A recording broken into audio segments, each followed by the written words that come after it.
Voici le 4e volet du 7e jour, révélation des pages perdues de l'histoire.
Je suis Ivan Kuritsin. Je prie aujourd'hui d'avoir le courage de mourir d'une mort noble. Je vais mourir pour ma foi, pour la vérité que j'ai aimée. Je vais mourir pour ces choses que j'ai crues et que j'ai enseignées en accord avec les Saintes Écritures, l'Ancien et le Nouveau Testament. Je vais mourir aujourd'hui parce que j'ai observé le samedi comme saint sabbat de Dieu.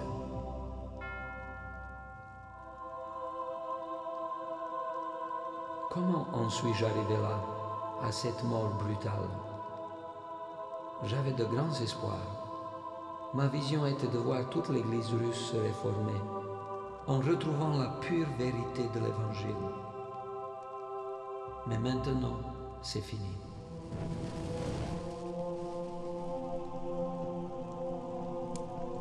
Ivan le Tsar. Il fallait qu'il soit là. Il était notre ami à une certaine époque. Je me demande quels sont les sentiments qui l'habitent en ce moment. Regardez là-bas. Elena et Dmitri, des subotniks, des observateurs du sabbat comme moi, la propre belle-fille du tsar et son petit-fils. Que va-t-il leur arriver?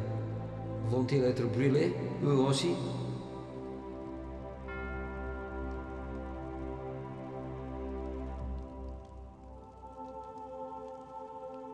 Ah, Sophie. Elle doit être heureuse aujourd'hui. Elle est contre nous depuis le début.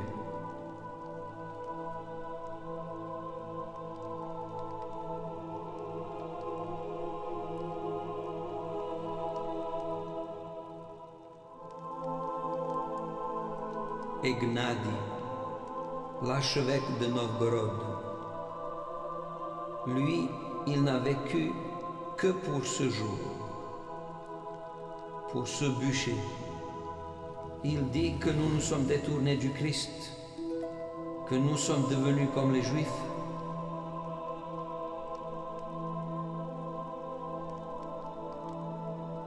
Mais je suis chrétien et je meurs aujourd'hui pour l'amour du Christ et de sa parole.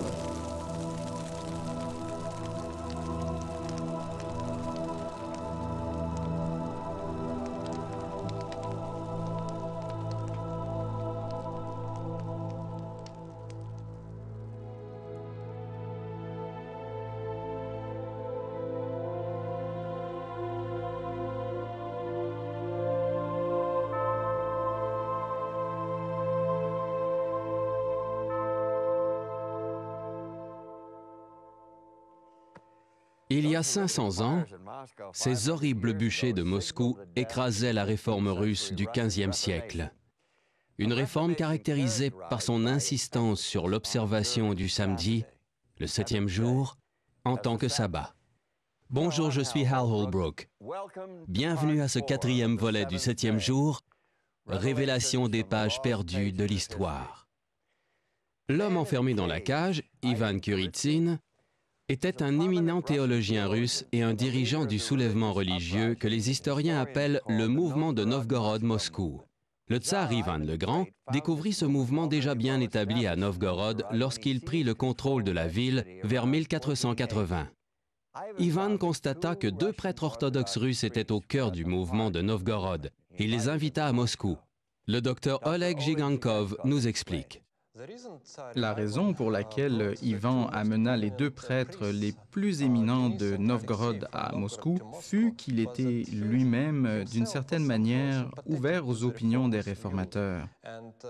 Et Ivan assigna les 2 prêtres aux 2 plus importantes cathédrales de Russie à Moscou, la cathédrale Arkhangelski et la cathédrale arménienne.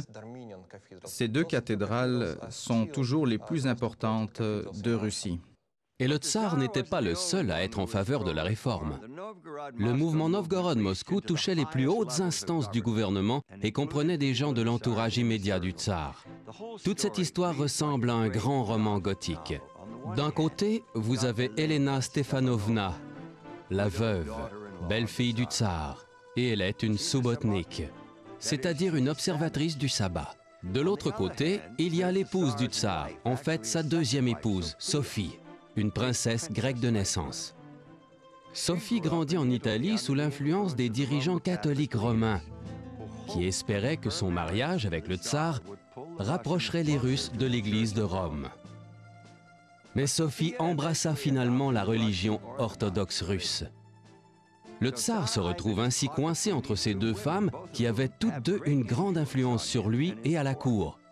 Et leurs idées sont radicalement opposées sur le plan religieux. Mais la situation se complique davantage. Le fils d'Elena, Dimitri, le petit-fils d'Ivan, est destiné à être le prochain tsar. Et Dimitri, tout comme sa mère, appuie les réformateurs qui observent le sabbat.